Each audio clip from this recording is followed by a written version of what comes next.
Welcome to our Behind the Bites series. So this is the first dish in a series we're going to put out over the next few months. We've got a dish prepared by Sam, which is foraged wild garlic gnocchi, toasted omega seeds, broccoli fries, and we've got some foraged herbs and fennel fern.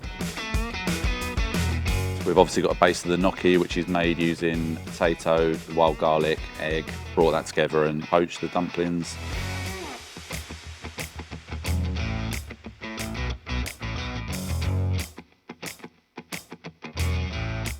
Broccoli fries, so we've used the broccoli stalk, so again an example of us utilising part of the broccoli not normally used. Sam's cut those down, fried them and coated them with vegan cheese, and then we've got some fennel fern, some foraged herbs and just some sunflower, pumpkin, chia seeds that are just toasted off for some texture.